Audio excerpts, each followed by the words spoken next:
Assalamualaikum warahmatullahi wabarakatuh. Halo putra-putri hebat Indonesia, apa kabar hari ini? Sudahkah siap untuk belajar materi baru hari ini?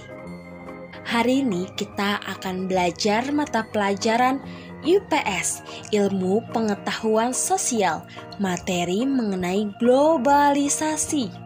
Sebelum memulai pelajaran akan disebutkan beberapa tujuan pembelajaran.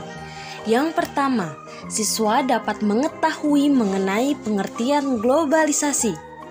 Yang kedua, siswa dapat memahami mengenai karakteristik globalisasi.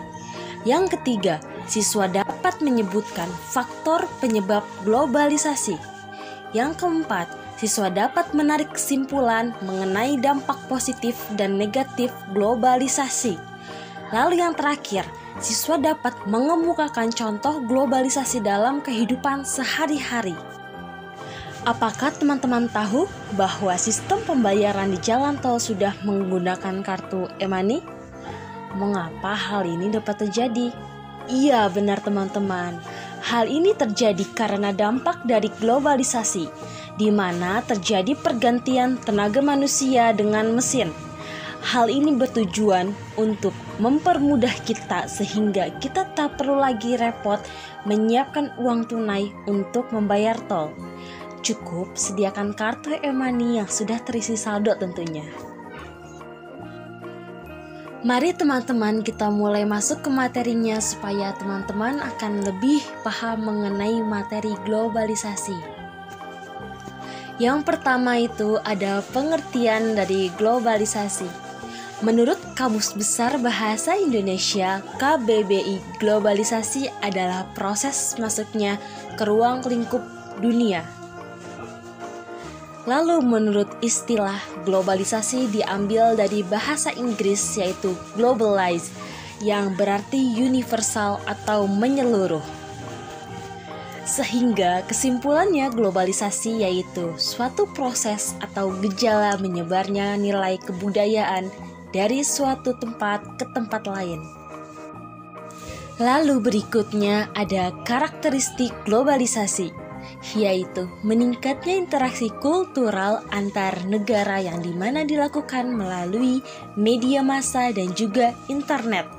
Negara-negara di dunia yang memiliki ketergantungan yang tinggi, hal ini disebabkan pasar dan juga produksi ekonomi. Baik, selanjutnya ada faktor penyebab terjadinya globalisasi. Yang pertama, pesatnya pengembangan teknologi komunikasi. Berbagai macam media untuk berkomunikasi pun hadir untuk memudahkan manusia berinteraksi. Yang kedua, perubahan politik dunia. Amerika Serikat dan Uni Soviet menjadi negara adikuasa atau superpower.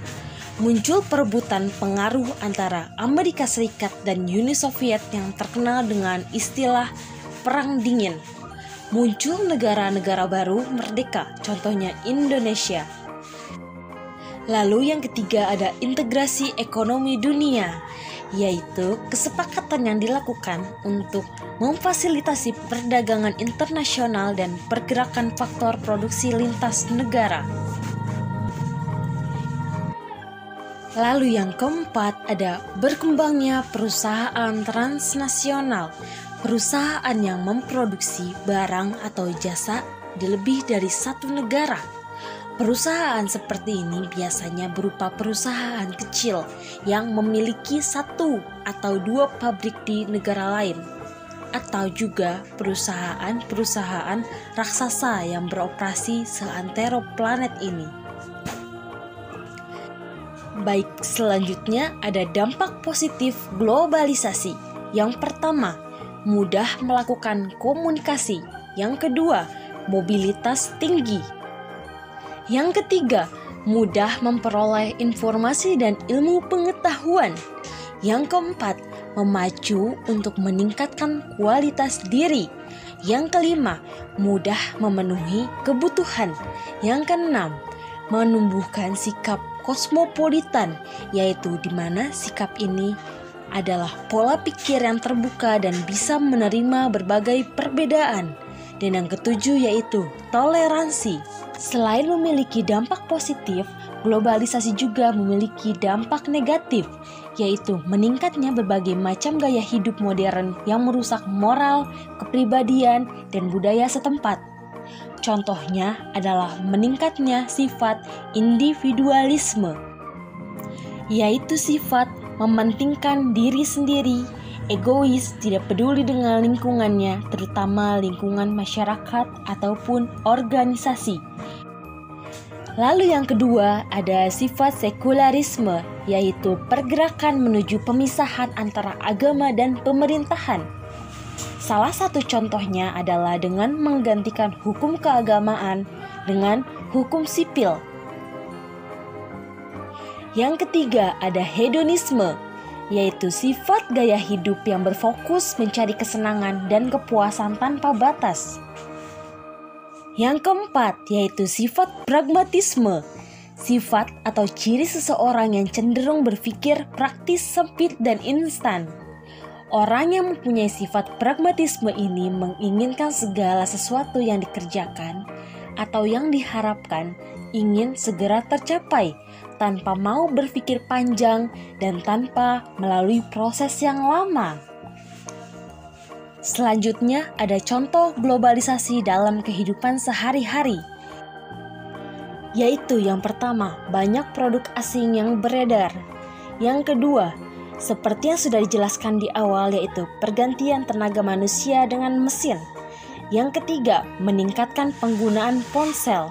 Yang keempat, persebaran informasi menjadi lebih cepat. Yang kelima, pemerintah lebih terbuka dan demokratis.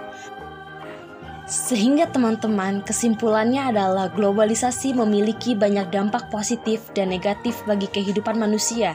Sebagai manusia yang bermoral, kita harus bisa memilah dampak mana yang harus diambil dari globalisasi. Dan tentunya dampak positif ya teman-teman. Baik teman-teman, sekian materi hari ini.